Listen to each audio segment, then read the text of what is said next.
Let the doors be open, que l'on ouvre les portes. Déclaration de député, l'honorable Statements by members. The honourable member for Sherbrooke. Thank you, Mr. Speaker.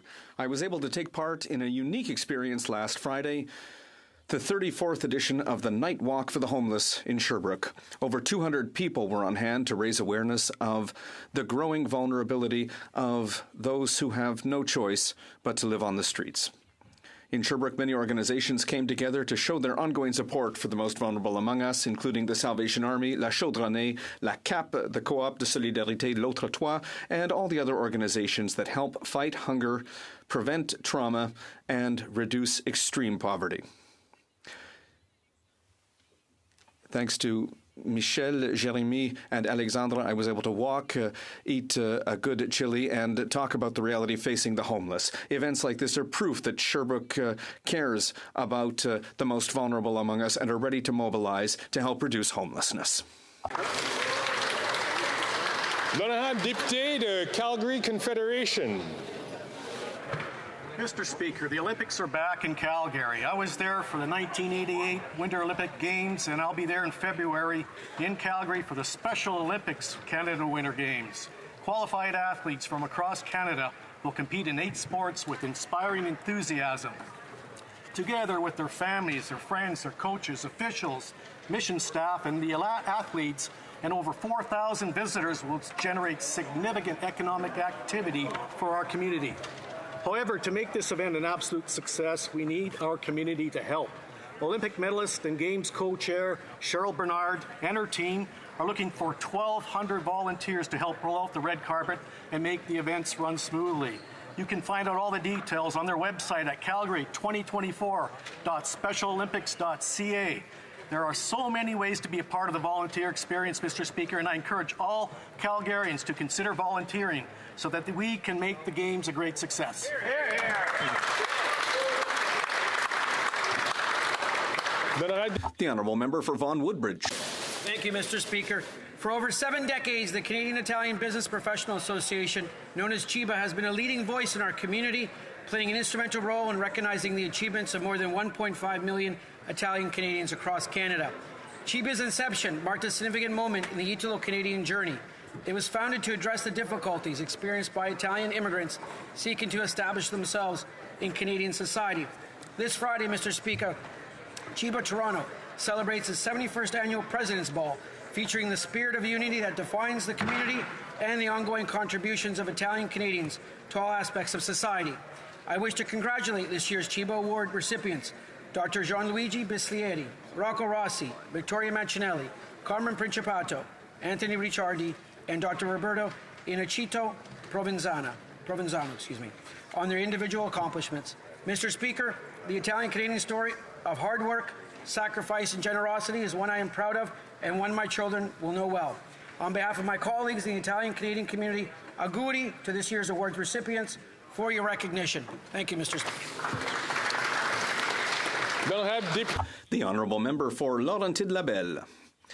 Mr. Speaker, for the past 40 years, the Alzheimer's Society of the Laurentides, based in Saint-Agathe-des-Monts, has been dedicated to supporting those suffering from all forms of cognitive disease, including Alzheimer's disease. It also offers support to caregivers and to families throughout the vast Laurentians region. And I would like to underline the invaluable contribution that this organization makes to our community. All the caregivers and volunteers are true pillars of our society because they provide a social safety net and offer caring support to those who need it.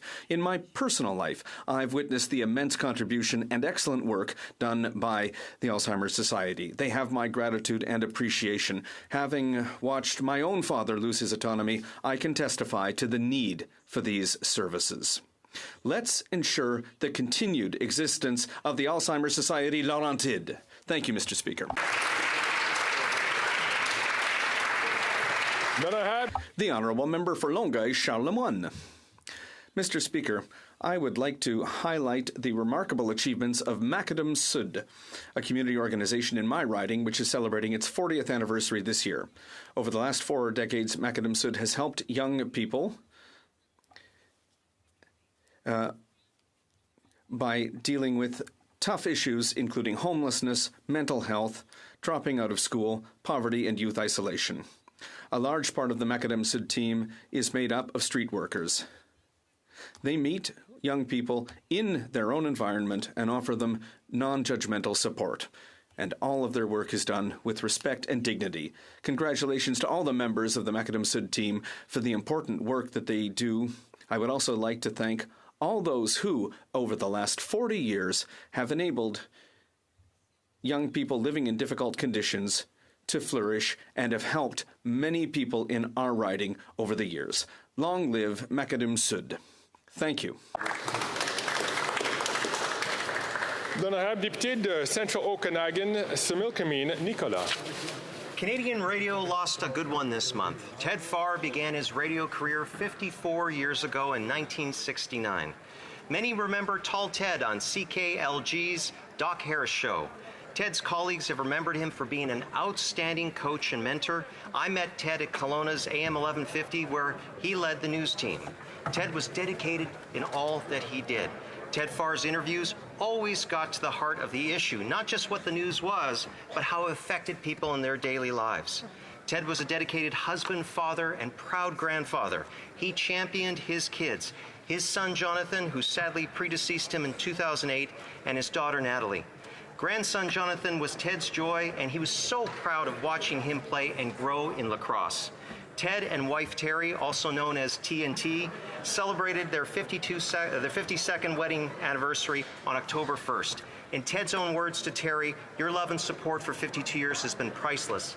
I send my deepest condolences to Terry, Natalie, and grandson Jonathan, and to quote Ted's favorite expression, if you couldn't play tomorrow, how hard would you play? Here, here.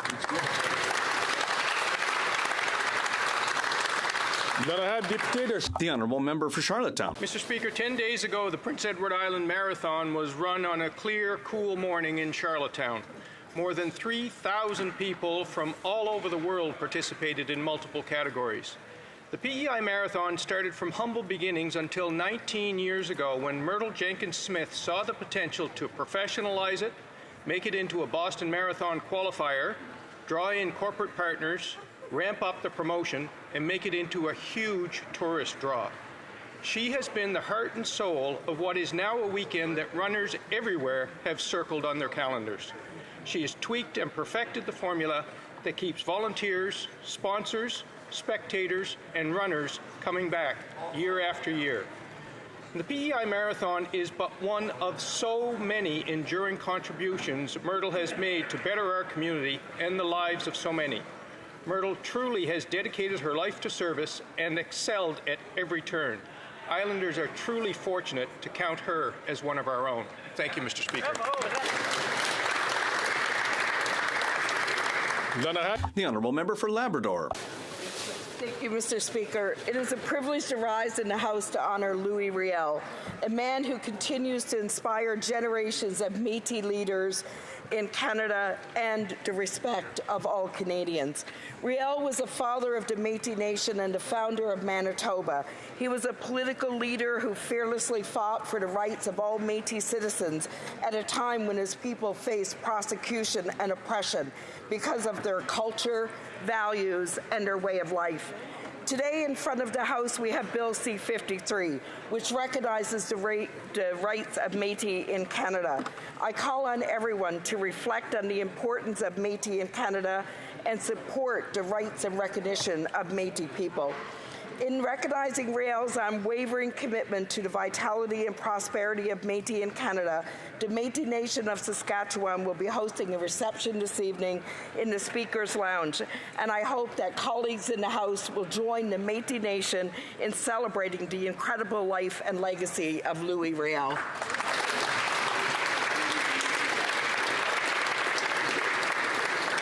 The Honourable Member for Caribou Prince George. After 8 long years of this NDP Liberal government, Canadians are finding it more difficult each and every day. The tripling of the carbon tax is having a devastating effect. It's raising the cost of everything from gas to groceries to home heating fuel. Canadians are struggling just to get by. According to the Canadian Taxpayer Federation, BC is one of the most expensive places to live. British Columbians are being, and I quote, raked over the coals. This Prime Minister just doesn't understand. Higher taxes means it costs more to grow the food. It costs more to ship the food. And ultimately, it costs more to buy the food. When Prince George resident Brian Worms opened up his gas bill, almost half was all tax. Almost half, Mr. Speaker. We need to end this nightmare. This Prime Minister is out of touch and just not worth the cost.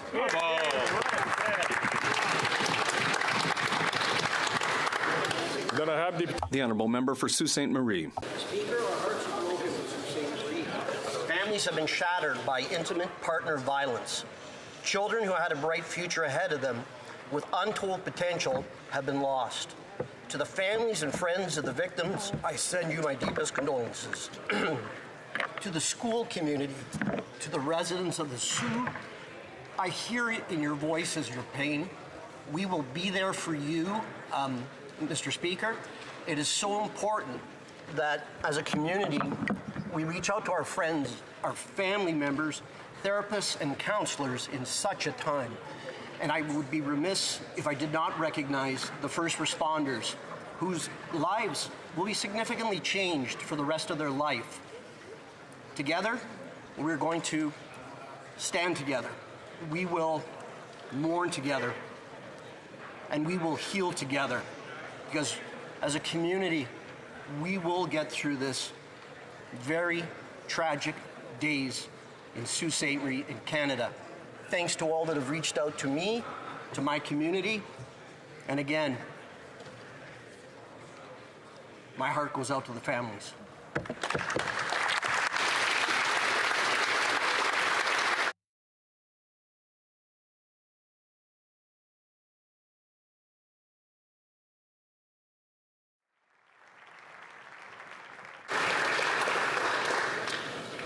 Then I have the honourable member for Louis Saint Laurent. Mr. Speaker, after 8 years of this Liberal government, more and more Quebecers are realizing that voting for the Bloc comes with a cost. On 2 occasions, they voted in favour of maintaining 2 carbon taxes, one which has a direct impact on Quebec, and the second carbon tax, which will cost up to 20 cents more per litre of gasoline. But that's not all, Mr. Speaker. Monday, at the Ethics Committee, the RCMP Commissioner was there, ready to testify on the SNC-Lavalin affair, and before he could even speak, the Liberal members of the committee asked that the meeting be adjourned. And who voted in favour of that with the Liberals? The Bloc Québécois. Yes, the Bloc Québécois. The Bloc Québécois, a member for Trois-Rivières, is preventing the RCMP boss from speaking. He was there in the committee room. How can the Bloc Québécois side with the Liberals when it comes to ethics? How can the Bloc side with the Liberal government when it comes to protecting the Prime Minister? Whether it's for your wallet or for ethics, it costs a lot to vote Bloc.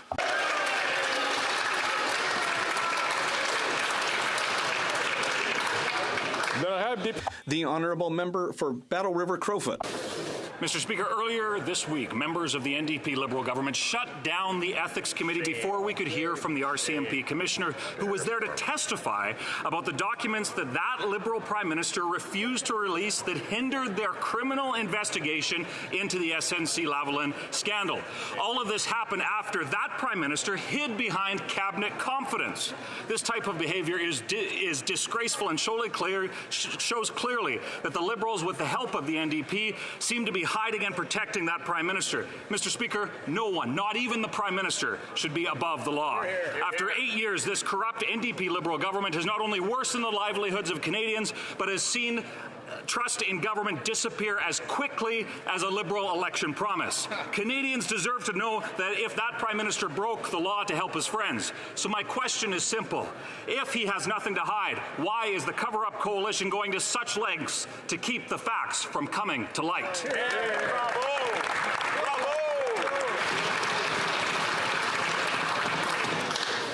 Then I have the honourable member for La Salle-et-Marne, Verdun. Mr. Speaker, I rise today with the sad news that Canada has lost a loyal and faithful public servant. Our friend and colleague, Senator Ian Shugart, has left us after a battle with cancer. Ian was born in Ottawa and educated at Trinity College, U of T, before taking a degree in political economy. He cut his political teeth as a policy advisor to 2 Right Honourables, Joe Clark and Brian Mulroney.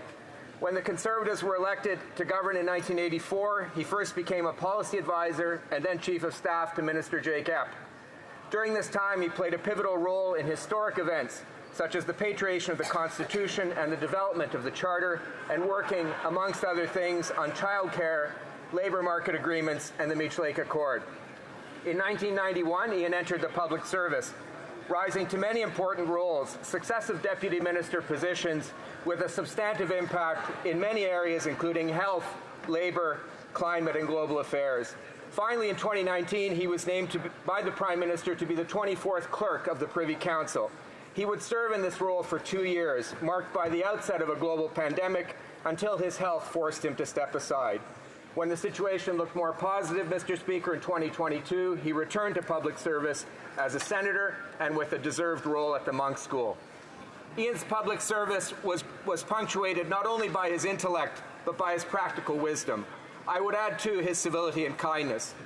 As a rookie cabinet minister on some challenging files, I will always appreciate the many kind words from Ian before, after, and sometimes during cabinet meetings, whether spoken or in the form of an encouraging note. Ian, on behalf of all Canadians, thank you for your dedicated service to this country and to our public institutions. Thank you for your thoughtfulness.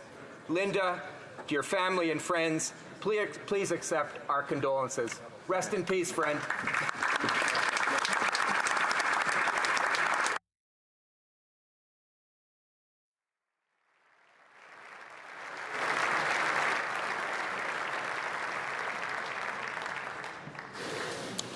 He was indeed a great public servant. The honourable member from Edmonton Strathcona. The world is a dangerous place for women. In the DRC, women are facing the world's highest rates of sexual and gender-based violence. MSF reports that sexual violence now is a public health emergency in the Central African Republic. In Afghanistan and Iran, women's rights are non-existent. In Canada, women who speak up are attacked, not just in politics, but in journalism, on social media, and in their communities. And I am alarmed by the exclusion of Muslim and Jewish women's voices from critical conversations on Israel and Palestine. Canada claims to have a feminist foreign policy, but where are the investments? As Sudan's Hala Karib said recently, only paying lip service to the women, peace, and security agenda without insisting on women's rights and women's meaningful participation in peace and political processes is not enough. Canada must do better. Thank you.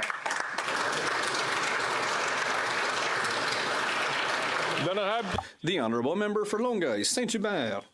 Thank you, Mr. Speaker. As you know, we're currently witnessing a worrying rise in food insecurity and in homelessness. We're seeing a housing crisis that promises to be long and painful, and unprecedented rates of inflation that mainly affect the less fortunate, including young people in our community. In our community, Macadam Sud supports and equips young people aged 12 to 35 so that they can commit to improving their living conditions with respect and human dignity. They especially help those who find themselves on the margins of school, family, and the job market. Today, I'd like to mark the 40th anniversary of this institution. That's 40 years of supporting the community, 40 years of enabling young people to live in dignity, 40 years of having a major impact for all families in Longueuil. On behalf of myself, on behalf of all members of the Bloc Québécois, thank you, Macadam Sud.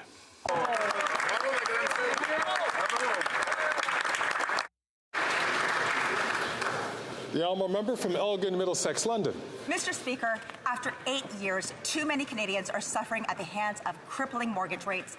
According to a CBC article published this week, a Calgary senior sold his home due to interest rate hikes and is still unable to find an affordable rental.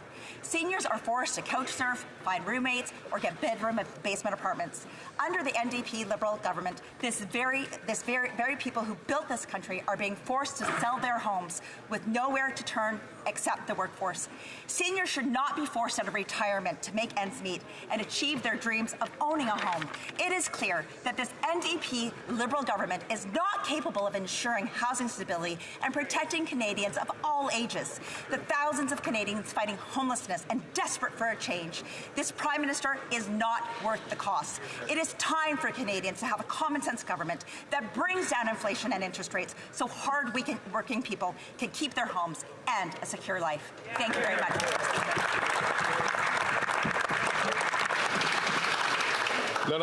The Honourable Member for Gatineau. Thank you, Mr. Speaker. It is a very heady day in this House as we honor a true trailblazer. 30 years ago today, the voters of Vancouver Centre opted for a fresh alternative over her opponent, a Conservative Prime Minister. They chose a physician who is running as the Liberal candidate for the first time. Since October 25th, 1993, voters in that constituency voted Liberal, and they have elected her in 10 successive elections.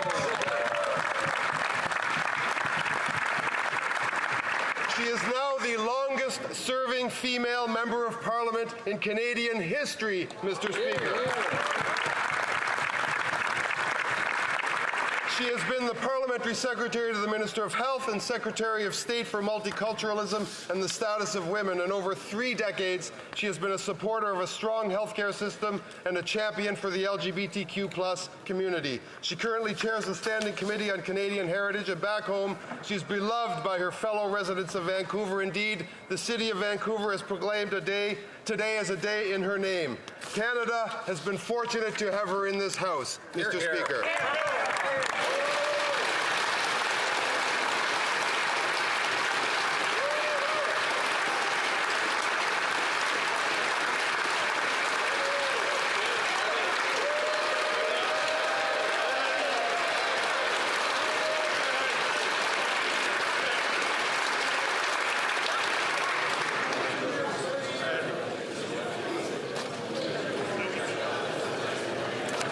Questions orales. L'honorable. The Honourable Leader of the Opposition.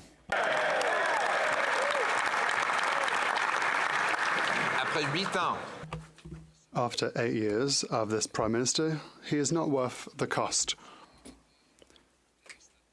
A devastating report states that that every single month there are 2 million people that go to food banks, the highest in Canadian history.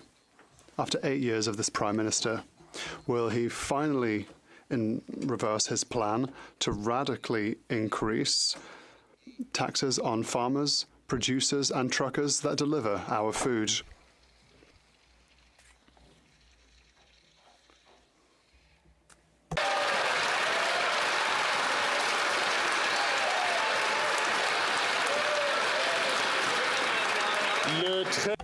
The Right Honourable Prime Minister. Mr. Speaker, I would like to answer this question in a second, but first of all, I would like to speak to Ian Shugart. I rise in this place to mourn the loss of our friend and fellow parliamentarian, the Senator Ian Shugart. Senator Shugart spent all of his career serving others. His contributions were priceless to this government, but I know he was also a valuable deputy minister to the Leader of the Opposition when he was in government. My deepest condolences to his family, to his friends, and to his senator colleagues and his former colleagues in the public service.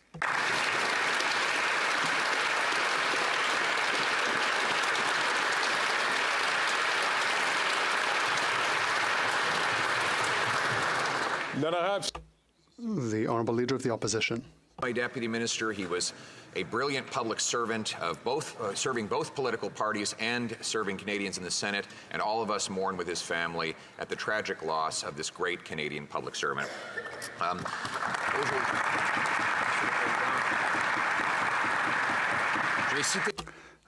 I would like to quote the Food Bank Association. Food insecurity in Canada, so the number of people living in households that find it hard to feed themselves because of a lack of money, has increased to reach unprecedented amounts. That is after 8 years of taxes and deficits from this Prime Minister. Why does the Prime Minister want to stop Canadians from having safe access to food, just to increase taxes on the backs of these very Canadians? The Right Honourable Prime Minister. Mr. Speaker, quite the contrary. Over the years, we lifted 500,000 children out of poverty, measures that the Conservatives voted against. We helped people reach new economic goals, and we know that people are finding it hard now, and that is a reason for which we are delivering for Canadians $10 daycare, dental care for children, or increased checks for childcare benefits.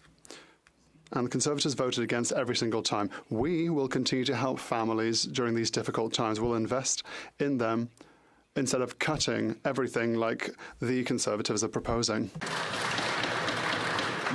The Honourable Leader of the Opposition. Goes telling Canadians they've never had it so good when after 8 years he's not worth the cost of food. According to the hunger count by the Food Banks Canada, I quote, the number of people living in households struggling to afford food due to a lack of money have increased to the highest level on record, end quote. A record-smashing 2 million visits to Canadian food banks in a month.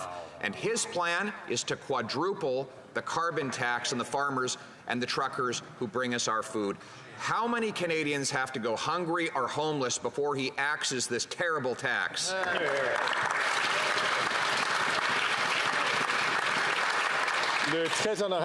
The Right Honourable Prime Minister. No Canadians struggling with the costs of food and groceries and housing. That's why we continue to step up to support them with measures like a $10 a day childcare, dental care for children, and child benefit checks. All measures that the Conservative Party has stood against, Mr. Speaker. We will continue to help Canadians. We'll continue our work to lift hundreds of thousands of kids out of poverty, to lift over 1 million Canadians out of poverty. But there's much more to do. We will keep doing it instead of giving in to the Conservatives' demands for more cuts, for cuts to services for Canadians, to cuts to supports that people rely on. Actually, Canadians are making cuts to their food. They're cutting back on their standard of living after 8 years of this Prime Minister who's not worth the cost. Back to that nightmarish report from Food Banks Canada, one Nova Scotian reported to researchers, quote, seniors are having trouble with home heating and many times have to choose between food and heating. Now, with heating bills coming up again soon and a cold winter expected, Nova Scotians will have to pay his carbon tax, which he plans to quadruple. How many Nova Scotia seniors will have to go homeless or hungry in order to pay his massive carbon tax hike?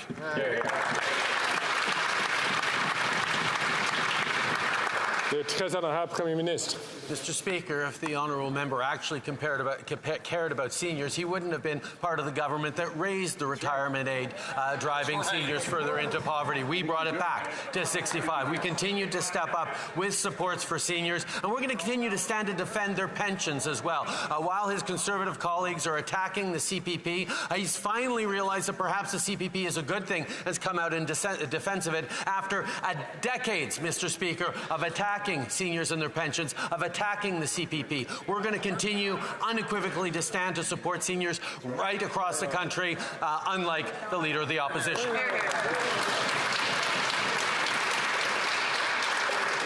Not only have we always defended the CPP, the number of seniors requiring food banks was drastically lower when we were in government. Now, let me take a quote a British Columbian who reported to the Food Banks Canada report the following.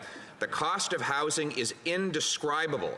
Many of our users are paying 50% of their annual income in rent to provide for accommodations if they can find them, end quote. This is the housing hell that this Prime Minister and the NDP have caused after 8 years. Will he realize that we don't need more photo ops, we don't need more bureaucracy, we need more homes?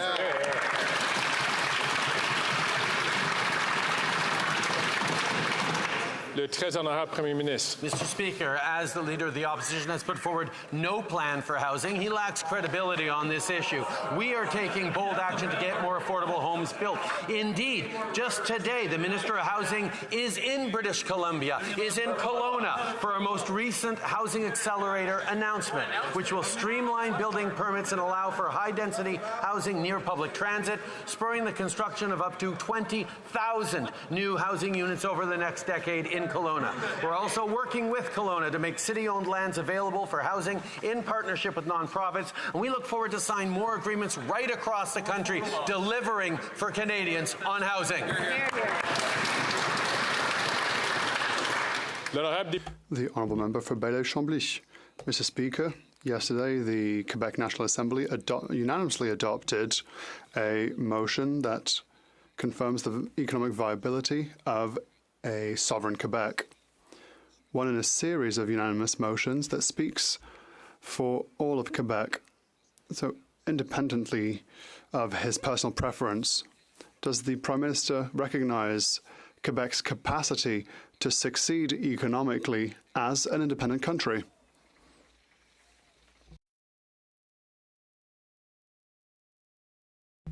The Right Honourable Prime Minister. Oh my God, Mr. Speaker. The Bloc once again is trying to reopen a squabble between federal and provincial politics. It's astounding, to be honest. The reality is, yes, of course, Quebecers are proud. They're a proud nation. They're ready to build a better future, but they know full well that this future is best within Canada. And that's why, as a Canadian government, we are here to invest in Quebec, in Northvolt, in Davies, in lithium mines, hand in hand with the Quebec government to build a better future for all Quebecers and all Canadians.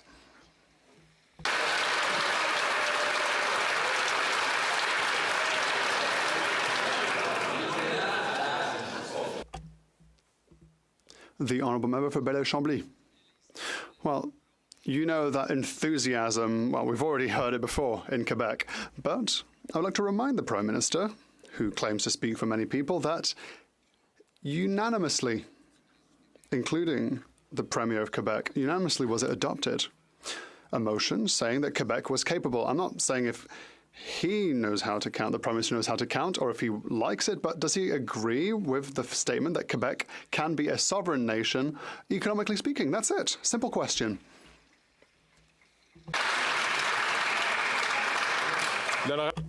The Right Honourable Prime Minister.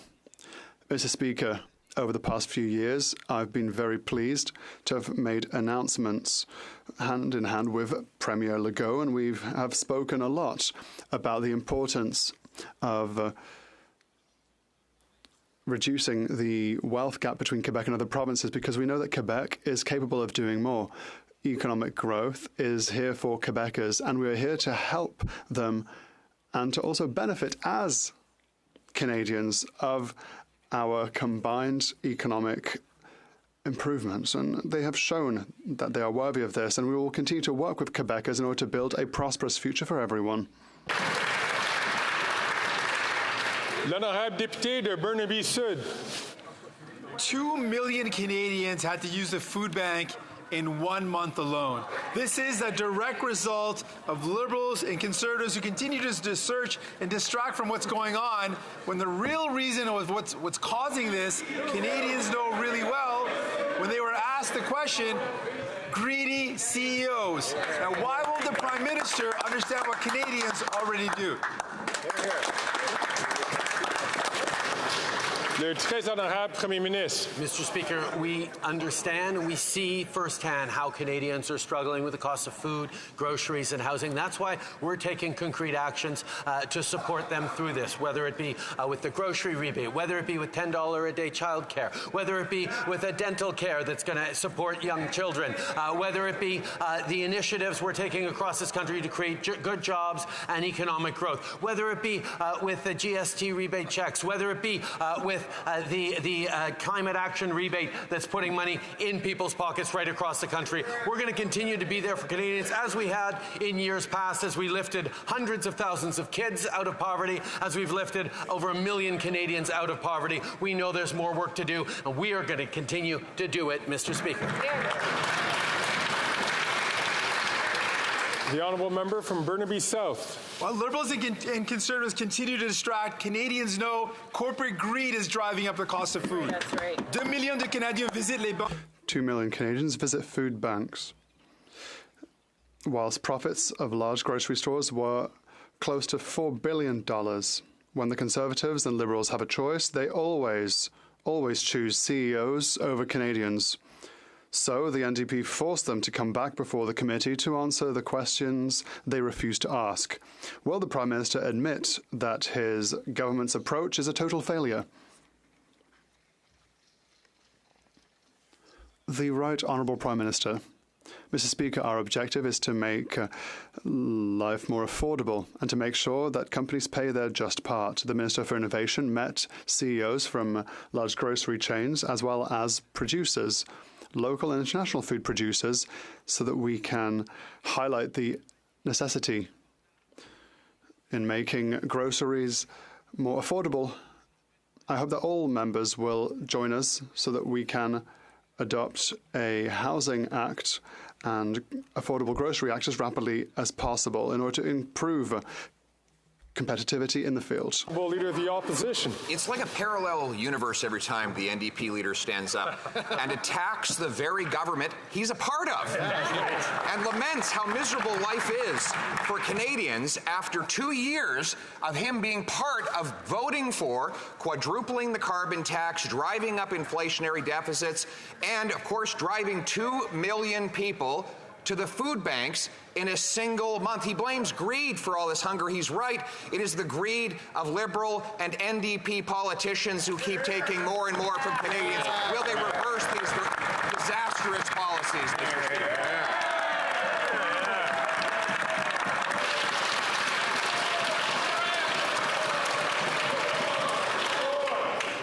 The Right Honourable Prime Minister.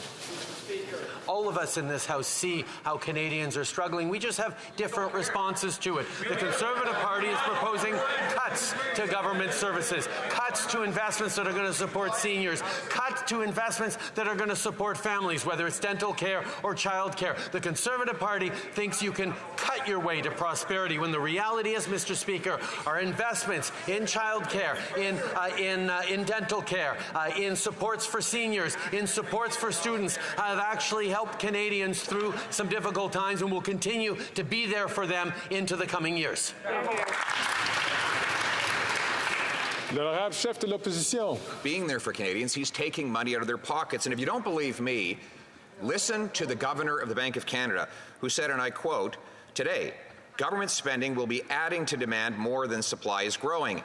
And in an environment where we are trying to moderate spending and get inflation down, that is not helpful." That adds to the voices of the former Liberal Finance Minister John Manley, who accused this Prime Minister of pressing on the inflationary gas pedal. Will the Prime Minister tell us, does he agree with the bank governor that his government spending is not helpful on inflation?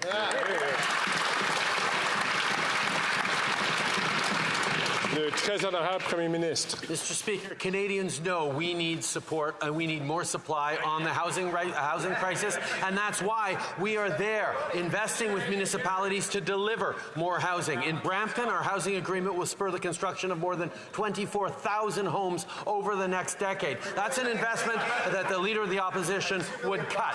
In other cities like Richmond Hill, Moncton, and Ajax just this week are passing more ambitious housing plans at their local councils in response to the federal housing accelerator. While the Leader of the Opposition would rip up these agreements, we're focused on building solutions that'll work for communities right across the country.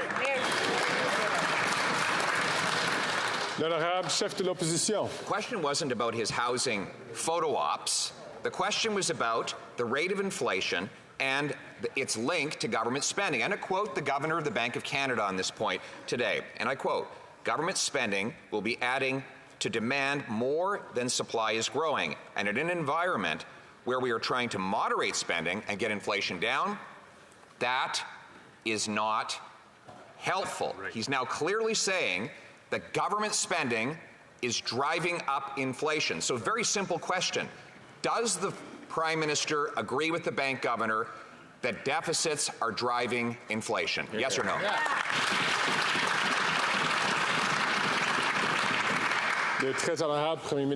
Except, Mr. Speaker, that inflation is steadily coming down, Mr. Speaker, even as we continue to sign agreements with communities across the country. And by the way, if the opposition leader cared so much about getting more homes built, he would support our Affordable Housing and Groceries Act. This legislation will remove the GST on the construction of rental homes, which housing advocates and developers have described as a game changer. That's the relief that Canadians need. So let's keep moving these important measures forward, and let's keep getting Canadians the housing relief they need instead of political attacks and cuts from the Conservatives. I'd like to remind all members, please, to wait your turn to take the microphone.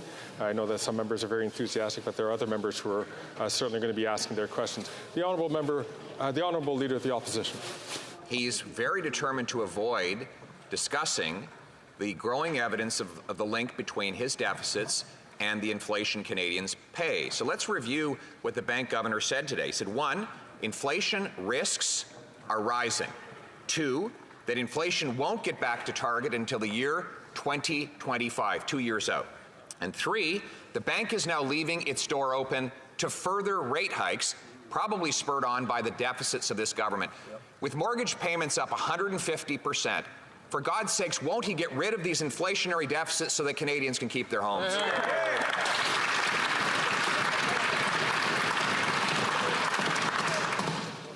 Mr. Speaker, what the Leader of the Opposition is proposing is to cut spending and supports for Canadians in the hopes that Canadians will somehow do better that way. We disagree. What Canadians need is greater investment in supply of housing, for example. That's why through our agreements, we're unlocking new homes and opportunities for growth in the city of Hamilton by spurring the construction of thousands of homes over the next decade, like we are across the country. The Mayor of Hamilton actually said our housing agreement was absolutely a big deal, and I couldn't agree more. When we work together with a strong and ambitious plan, we can get more homes built faster. While the Leader of the Opposition's plan would see these agreements ripped up and stalled, we will keep going forward to help Canadians.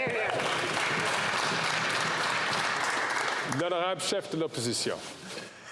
You know one word he never used in that big, rambling, read-off answer? Done. Because none of those houses are done.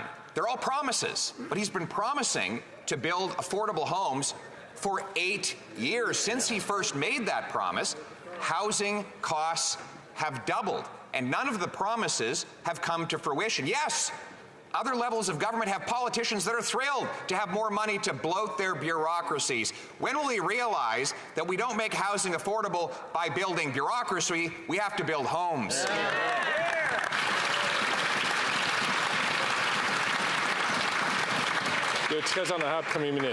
Mr. Speaker, we are working hand in hand with municipalities across this country, whether it be Kelowna or Hamilton or Ajax or now Halifax, where we're continuing to move forward with investments that are going to respond to people. And I have to say, I was in Brampton just last week, Mr. Speaker, and as we were making another announcement about new homes coming up, we were standing on the site of a building that we announced 2 years ago that was opening its doors to new residents today. Mr. Speaker, this is what we are doing. After that member was housing minister who got nothing done, we're there to invest in Canadians and build a stronger future.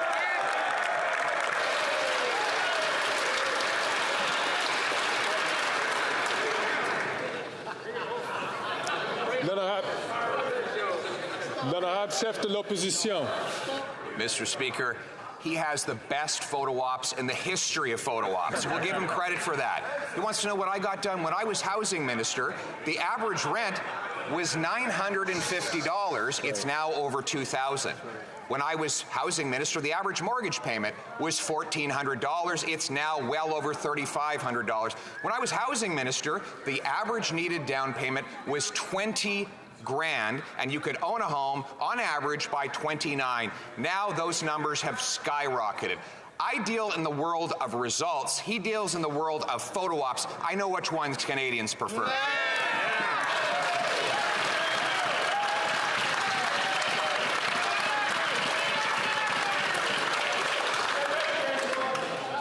Le très honorable Premier Ministre. Mr. Speaker, while he continues to insult and slag cities and municipalities across this country, we're going to continue to work with them, like we're working with the City of Halifax to build more homes so locals can thrive in their community. Recently, we announced an agreement with Halifax to fast-track 2,600 permitted units over the next 3 years, spurring the construction of thousands of homes over the next decade. But he wants to talk about what happened when he was housing minister. When he was housing minister, he announced $300 million and got 99 homes built, Mr. Speaker. That's his record as housing minister. We're building homes right across the country, and we're doing it for real, Mr. Speaker.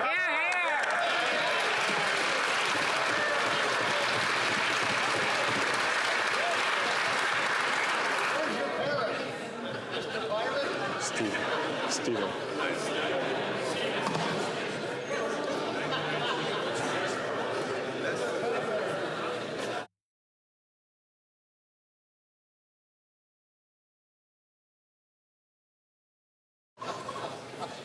Colleagues, it's really important to maintain decorum and respect in this House. Please leave your comments to the person who's asking the question, and please listen to the comments of the person who's offering the answers.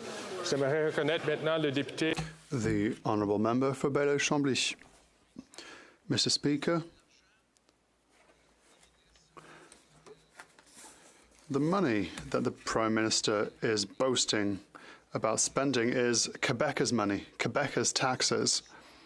With regard to the motion I mentioned, if he says he agrees, he's in hot water. If he's against, he's in hot water. He's going to be in hot water anyway. Next time he's next to Premier Legault, he will be asked the following question: why, for once, is he still incapable of just saying what's on his mind?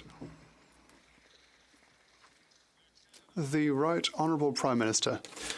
Mr. Speaker, when I go to Montreal in my riding, when I travel throughout Quebec and I speak to people on their concerns with regards to climate change, to the affordability of life, to the affordability of housing, to the difficult international situation in which we live, no one talks to me about sovereignty. No one talks to me about creating a new country.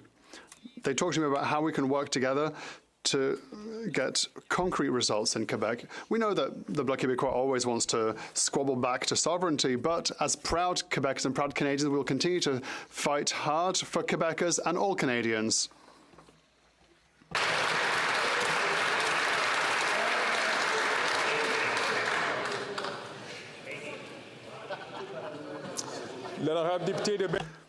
The honourable member for Bailleul-Chambly. I'm like these people. Well, I don't want to talk to him about subjects he doesn't know about. He doesn't want to answer my simple question. So the answer is Quebec can, and Quebec should be independent as rapidly as possible. He can agree, he can disagree, but he can't say that there aren't 125 members of the National Assembly of Quebec who unanimously confirm that Quebec can be a viable country, economically speaking, and that the Prime Minister does not have the spine to say whether he's for or against this motion.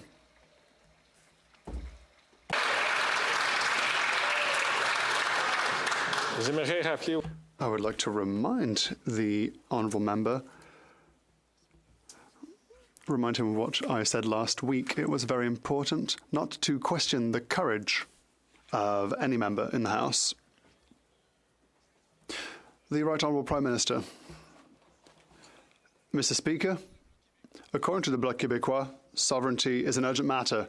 They've been here in Ottawa for 30 years, and it's been urgent for 30 years, apparently. They keep trying to bring this to the table. The reality is we have work to do all together to deliver for Quebecers, to deliver housing, to deliver affordable groceries, to deliver a more safe and cleaner planet. That is what we are working on right now, and I work very well with the Quebec government. I will continue to do so. We'll put forward the will of Quebecers, that is, to create a better world rather than putting forward the squabbles of the Bloc Québécois. L'honorable chef de l'opposition. After 8 years of this Prime Minister, the inflation is not worth the cost. The Governor of the Bank of Canada stated 3 things. First of all, inflation risks have increased. Secondly, interest rates could increase again. Thirdly, deficits and expenditures increase, government expenditures increase inflation and increase the possibility of interest rates being increased once again. Will the Prime Minister finally reverse his inflationist policies before Canadians risk losing their houses? The Right Honourable Prime Minister. Mr. Speaker, it is clear that there is a stark disagreement between myself and the Leader of the Opposition. When Canadians are finding it hard, what he proposes are cuts in services, cuts in assistance and benefits. We will continue to be there for them. The Conservatives will always choose austerity and cuts when times are tough. So longer waiting times in emergency centres, more expensive childcare, uncertainty for retirees, and no action against climate change. That is an irresponsible approach, and that's what the Conservatives has to offer. We, on our side, will be here to help people. We will invest in their future. L'honorable chef de l'opposition. The Honourable Leader of the Opposition. The disagreement isn't with me, it's with the Governor of the Bank of Canada, who today said that government spending increases inflation rates. I know that the Prime Minister loves spending money. He doubled national debt and now he's forcing Canadians to cut in their own personal decisions. Does the Prime Minister agree with the Governor of the Bank of Canada's report? Yes or no? Government spending increases inflation. Yes or no? The Right Honourable Prime Minister.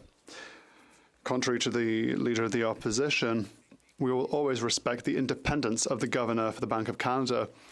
But as we saw in public accounts, we have reduced deficits without cutting in support that Canadians need. We have the lowest deficit in G7 countries, the best debt-GDP ratio, and we've conserved our AAA rating, and inflation is going down. So we don't need Conservative cuts. We can be here responsibly to help Canadians and create growth for Canada. And that is exactly what we are doing. L'honorable chef de l'opposition. Mr. Speaker, people are already cutting in their personal life because of the 150% increase in mortgage payments, monthly payments since this Prime Minister came into power. People have to abandon their homes, become homeless, or decide to cut their meals, and that is the reality. Does he agree that this government's deficits increase inflation and inflation rates, yes or no? The Right Honourable Prime Minister. Mr. Speaker, Canadians are faced with a housing crisis. The Conservative solution is to cut in government investments in housing. We have chosen an alternative. To reduce the cost of housing, let us build more housing, and that is exactly what we are doing. Just today, Kelowna will simplify the building permit process to allow better density near transit hubs, which will stimulate the building of up to 20,000 new housing units over the next 10 years. We are here to invest, to create better housing, while the Conservatives propose austerity and cuts.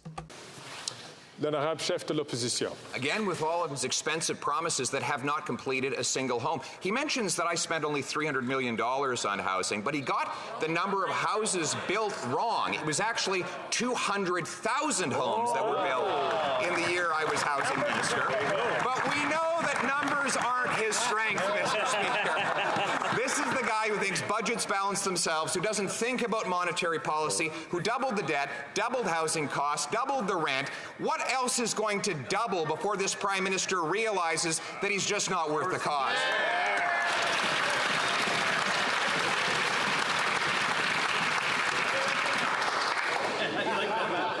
Le très honorable Premier ministre. The Right Honourable Prime Minister. The member opposite knows full well he can look in the history records, a $300 million program which delivered 99 homes.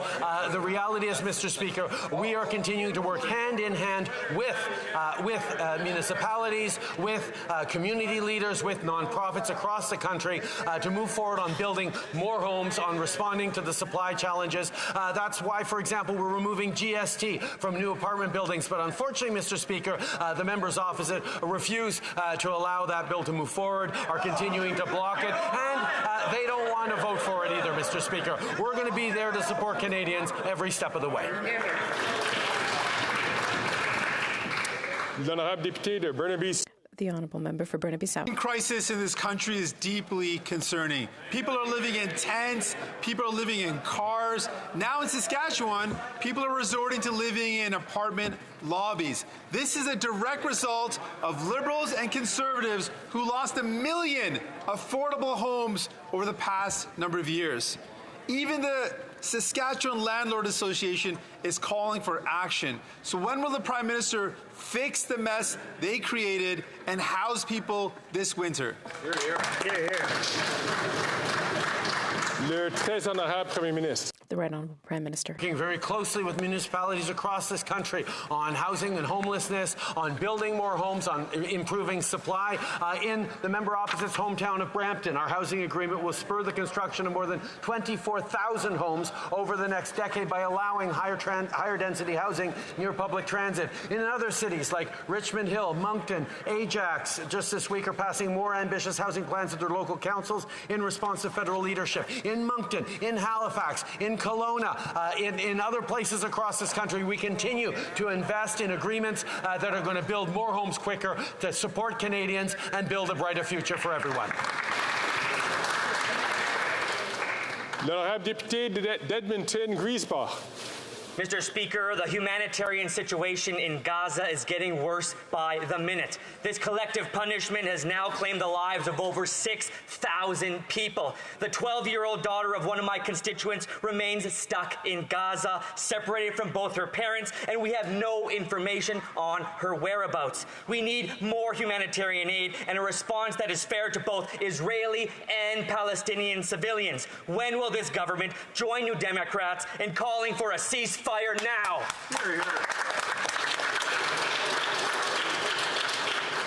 Le très honorable Premier ministre. Mr. Speaker, we unequivocally condemn Hamas's terrorist attack against Israel. We support Israel's right to defend itself in accordance with international law.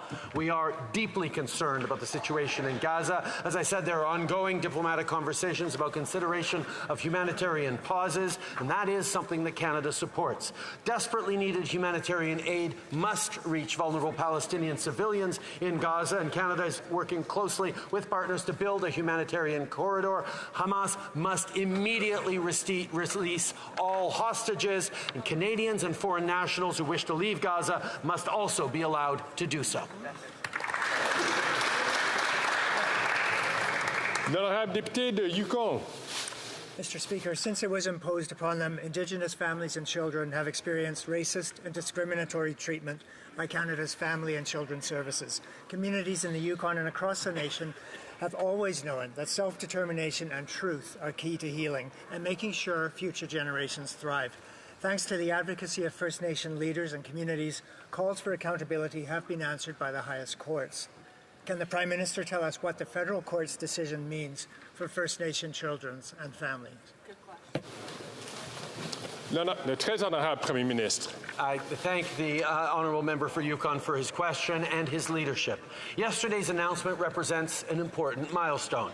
This historic court settlement is the largest in Canadian history and will provide $23 billion to those impacted. While no amount of money can make up for the incredible pain that was caused, this is an important step towards affirming the voices of those affected and our commitment towards reconciliation. It could not have been achieved without the leadership of First Nations, and I look forward to continuing to work alongside them to deliver for Indigenous people across this country. L'honorable chef de l'opposition. The Honourable Leader of the Opposition. This Prime Minister is neither worth the cost nor the corruption We know that he illegally interfered to block the criminal prosecution of a multinational liberal-linked corporation that had stolen from Africa's poorest people. But now we know that he was involved in blocking the RCMP from investing the criminality of his conduct. He held back cabinet documents. So we invited the top Mountie to testify on this cover-up, and he and his co-conspirators and the NDP silenced the RCMP commissioner and prevented him from testifying. Will the Prime Minister stop the cover-up and let the Mounties testify?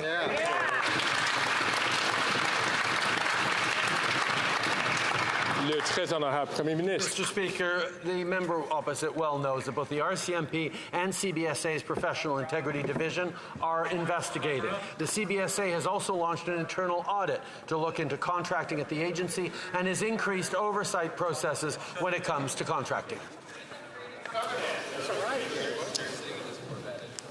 The Honourable Leader of the Opposition.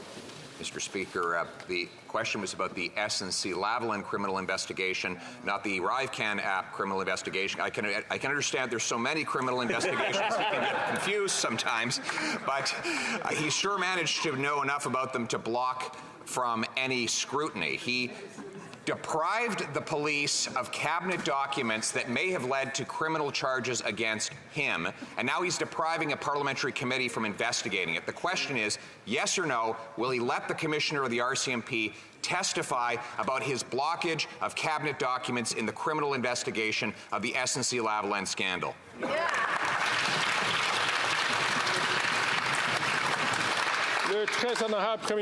The Right Honourable Prime Minister. Opposition leader is bringing up matters that were duly settled 4 years ago. It's obvious that they have no vision for the future of this country, no plan to move Canada forward, and nothing to offer Canadians except cuts, austerity, and partisan attacks.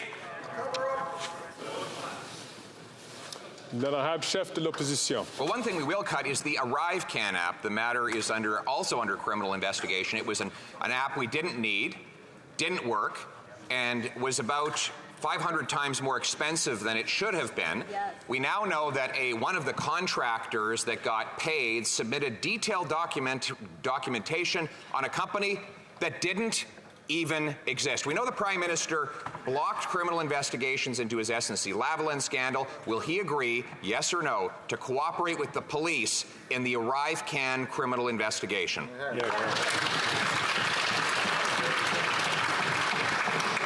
Mr. Speaker, as I just said to the opposition leader, that when it comes to contracting, investigations are ongoing and processes have been updated. But he doesn't much care about facts or process, just his hidden agenda driven by ideology. An ideology rooted in denying that the government had to act fast in a once-in-a-century moment to keep Canadians safe. He doesn't want to talk about the pandemic. He doesn't want to talk about his behavior during the pandemic and following it. He will continue to try and distract, deflect, based on his ideology, based on the members of his team. It's very telling that the Conservative Party would choose not to prioritize Canadian safety.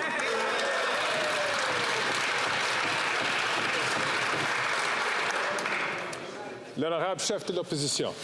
He accuses me of distracting. The question was about the criminal investigation into the ArriveCan app. And what does he do? He tries once again to divide Canadians in order to distract from the costs and corruption that he has imposed upon them. So I asked a very simple question.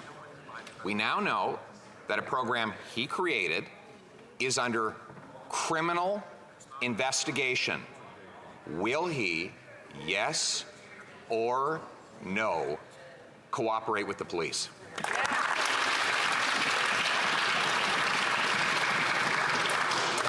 Mr. Speaker, as I said, both the RCMP and CBSA's Professional Integrity Division are investigating, and the CBSA has also launched an internal audit to look into contracting at the agency. But once again, Mr. Speaker, when the Leader of the Opposition talks about dividing Canadians, he doesn't actually want to accept that over 80% of Canadians chose to get vaccinated during the pandemic, Mr. Speaker. And he continues to play divisive games. He continues to play divisive massive games to try and divide Canadians on a matter core to public health and public safety. We have always stood up for the safety of Canadians while he chooses to wear a tinfoil hat, Mr. Speaker.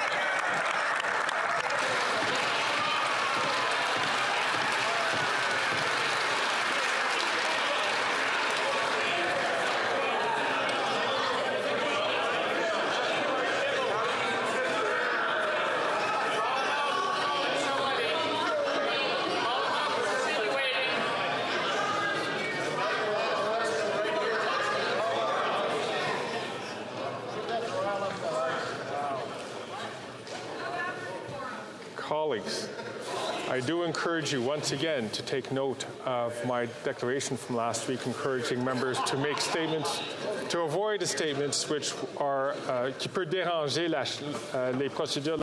That could disrupt the proceedings of the House of Commons. The honourable member for Belleuil-Chambly. Monsieur le Président, le Premier ministre dit The Prime Minister says he will continue to try to maybe consider the priorities of Quebecers. I talked about one of their priorities, which is also a motion for the National Assembly, which is to extend the deadline for paying back business loans. That is representing the survival of thousands of businesses in Quebec and Canada. Does the Prime Minister agree that, in the interest of the economies of Quebec and Canada, need more time or a payment schedule that is more spread out? The Right Honourable Prime Minister. We know that small businesses were hard hit by the pandemic, and many of them are still experiencing trouble now. The emergency account was an emergency measure. We have announced a one-year extension for repayment. We have made more flexible provisions for those who want to cancel their loans. We will continue to be there for small businesses in Quebec and throughout the country. The honourable member for Belleuil-Chambly. What all businesses are saying, what all the provinces and Quebec are saying, is that this extension is not enough and there's risks of businesses folding. The government may lose more money than it's going to save. So, does the Prime Minister recognize that they need to help businesses more, or does he recognize that, indeed, Quebec should take its own money and manage its own economy independently?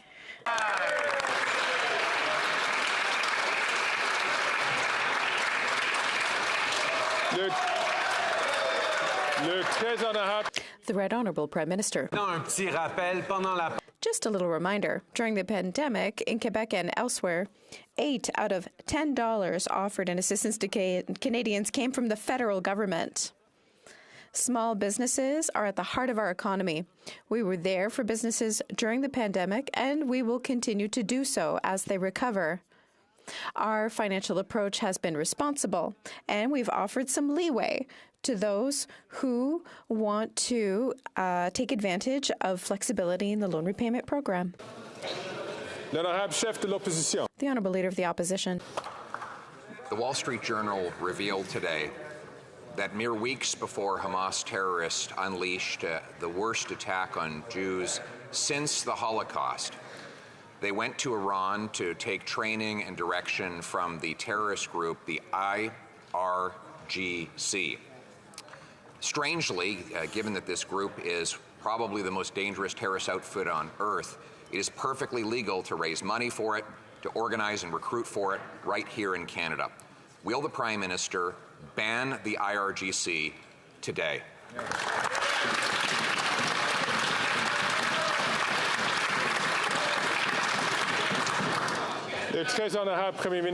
The Right Honourable Prime Minister.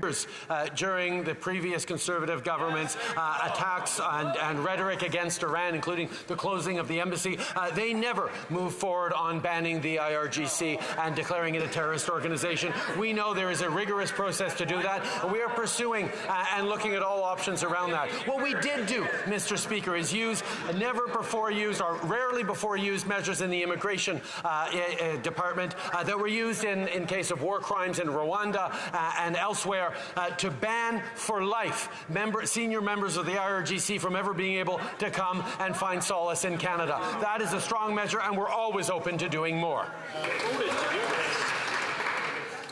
L'honorable chef de l'opposition. The same people he claims are banned are present in Canada today. They are terrorizing Persian Canadians. Many Jews feel that their safety is at risk, knowing that there are people with links to the world's most dangerous and anti-Semitic terrorist organization legally operating on the ground here in Canada. The Prime Minister has the legal authority embedded in law today with a stroke of a pen to criminalize the IRGC. Will he do it? Yes or no?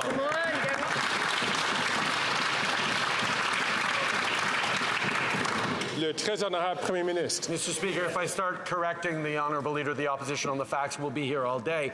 The fact of the matter is the listing of an organization as a terrorist organization is actually a meticulous process led by intelligence and security agencies and carefully calibrated to do no harm to Canadians or Canadian military members serving overseas. We will continue to take all measures to hold the murderous regime in Iran to account. We will continue to stand with the community. We will stand against anyone who's attempting to harm or intimidate Canadians on Canadian soil, and we are always open to doing more, Mr. Speaker. That is what we are continuing to work on. Hear, hear.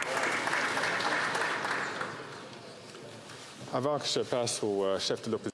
Before I move on to the Leader of the Opposition, I wish to remind the member for South Shore St. Margaret's to leave the floor to those who have the floor during question period. Opposition. The Honourable Leader of the Opposition. The Minister has had plenty of time to go through that meticulous process.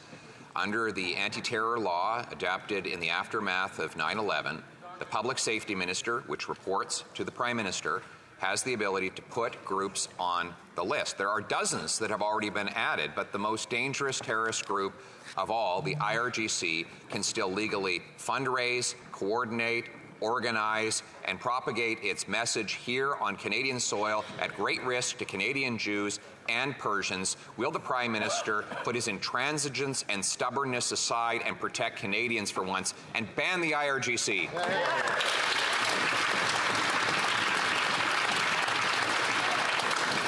Le très honorable Premier Ministre. Mr. Speaker, we have taken and will continue to take significant actions to hold the murderous regime in Tehran to account. We continue to recognize them as supporters of terrorism around the world. We continue to take more tools in terms of doing that, and all options, as always, are on the table. We need to make sure we're doing it in a way that protects Canadians, including Canadians of Iranian descent, but also military members in our CAF serving around the world.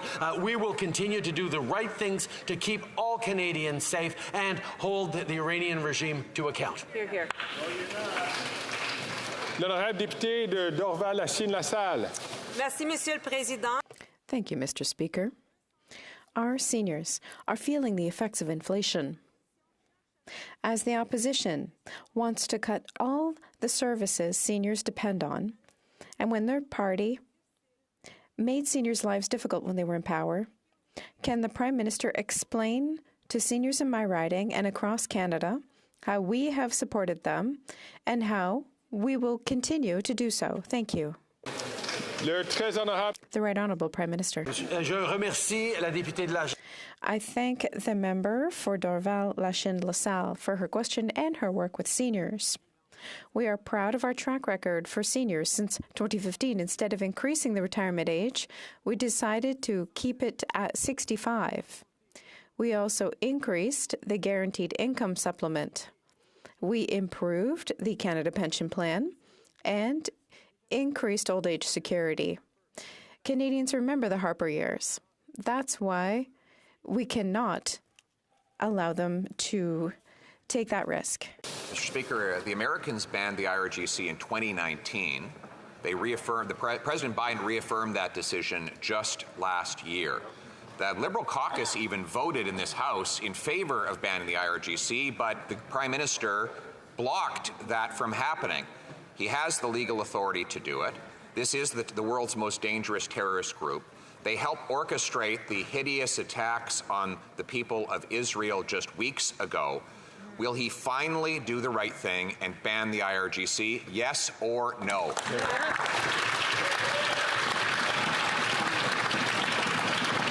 Le très honorable Premier ministre. Mr. Speaker, as a leader of the opposition should know, the Americans have a very different regime from us when it comes to banning various organizations. But we continue to have all options on the table. As we've said, we continue to do everything necessary to hold this murderous Iranian regime to account, and we will continue to move forward in measures to do just that.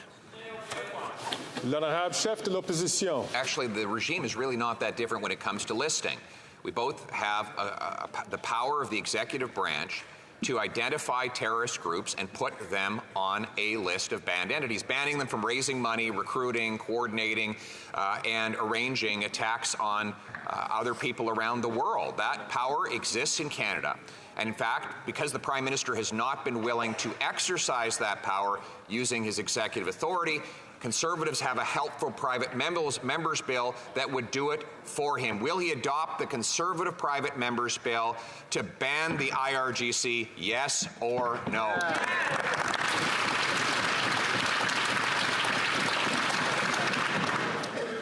Le très honorable Premier ministre. Mr. Speaker, we'll continue to do everything we can to hold the Iranian regime accountable for its actions. Our actions have included having sanctioned hundreds, over 368 in fact, of Iranian individuals and entities, including the IRGC Quds Force. And we're listing the regime under the most powerful provision of the Immigration and Refugee Protection Act. We're, of course, working on a way to recognize the regime to continue to be what it is, which is spreading a regime that spreads terror, and we're working to find a way that doesn't unfairly affect those who may have an association with the IRGC through no choice of their own or puts at risk members of the Canadian Armed Forces.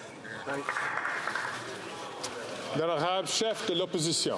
Mr. Speaker, there are plenty of ways to protect people who are unintentionally forced to participate in terrorist groups. That's what we do with all the listed banned terrorist entities that are already on the list. So those tools already exist. The Prime Minister has had 8 years. 8 years. He is not worth the cost. He is not worth the risk to our safety. Will he adopt the common sense Conservative proposal to criminalize the IRGC terrorist group today? Yeah.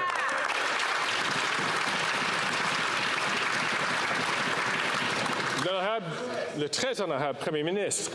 Mr. Speaker, no one in this House disagrees that the Iranian regime is murderous, is a sponsor of terror, is bloodthirsty against people around the world and indeed against its own citizens. I remember well having held in my arms families of the victims of PS 752, brokenhearted because of what this murderous regime is capable of doing against its own citizens, let alone against citizens around the world. That is why we've continued to pursue every available means to hold the Iranian regime to account, to support people fighting for freedom in their country, to support Iranian Canadians, and we will continue to do just that.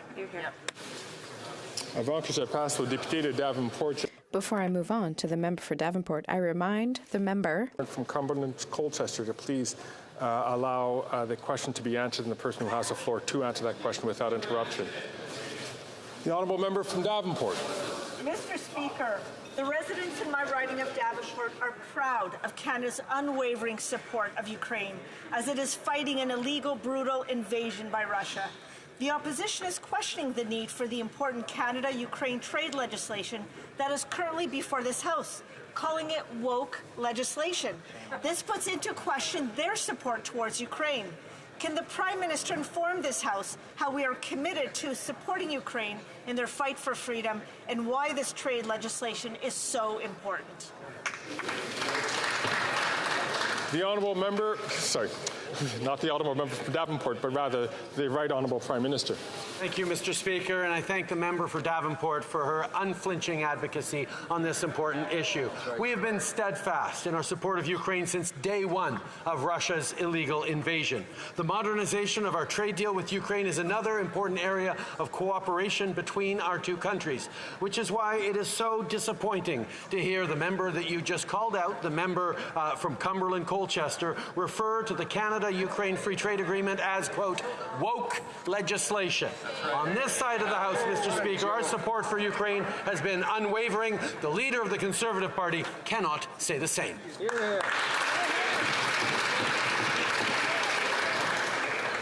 The honourable member from Churchill, Kiwatanuk-Aski.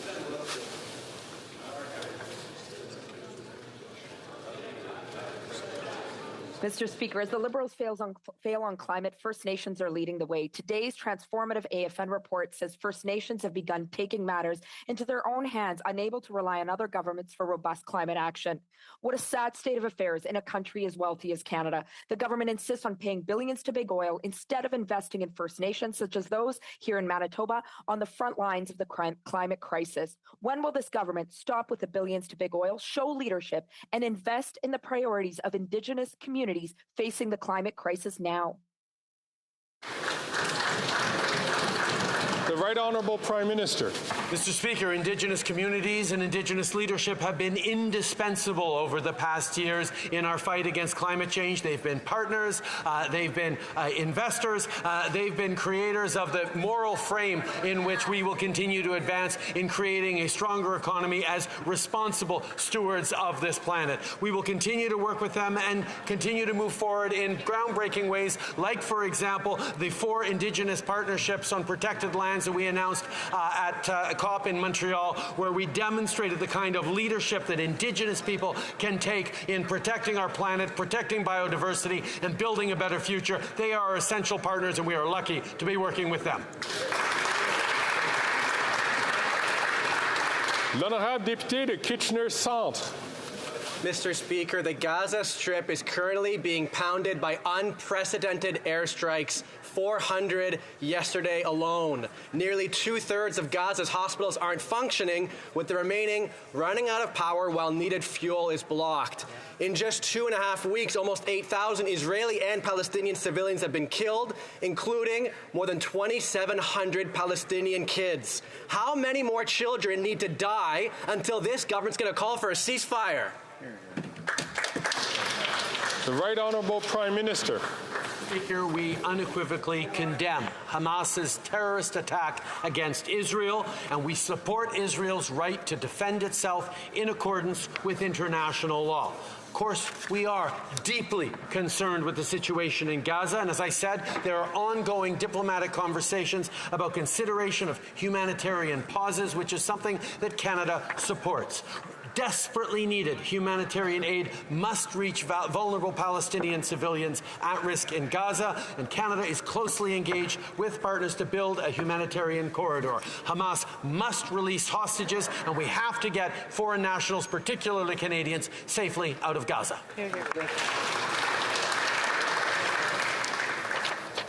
Alas, we've come to the end of question period. I see the honourable member from Edmonton, Sherwood Park, Fort Saskatchewan, rising on a point of order. Thank you, Mr. Speaker. In light of the persuasive arguments raised by the Leader of Canada's Conservatives, I hope you will find unanimous consent for the following motion. That notwithstanding any standing order or usual practice of the House, Bill C-350, the Combating Torture and Terrorism Act, be deemed read a second time and referred to the Standing Committee on Foreign Affairs. Absolutely. All those opposed to the honourable members moving the motion will please say nay.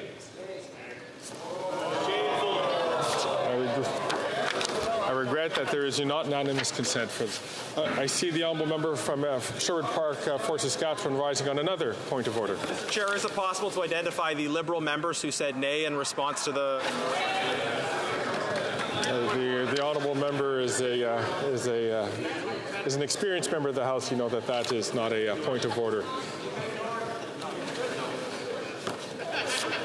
It being 3:28, the House will now proceed to the taking of the deferred recorded division on the motion at third reading stage of Bill C-252 under private members' business.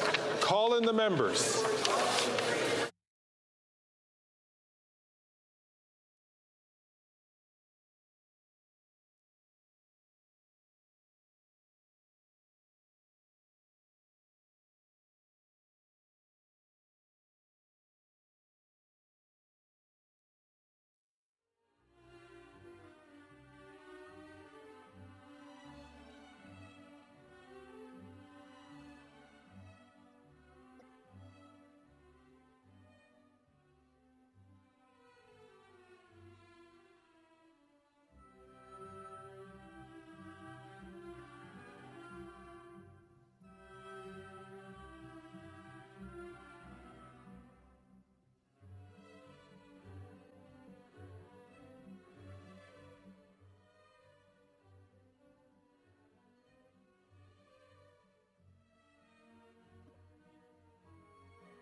Rachel, are you doing a voting app? I'm going to have to, yeah.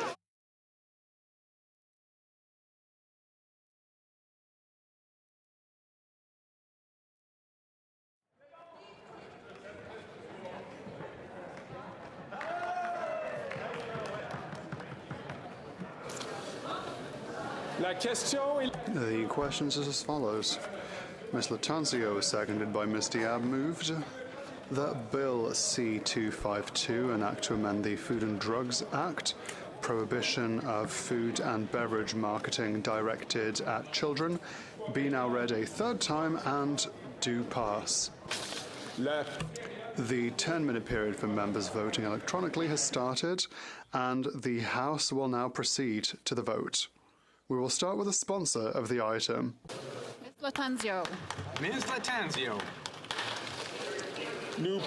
We will now proceed to members participating in person. Mr. Lewis, Kitchener-Conestoga. Mr. Lewis, Kitchener-Conestoga. Mr. Van Bynen.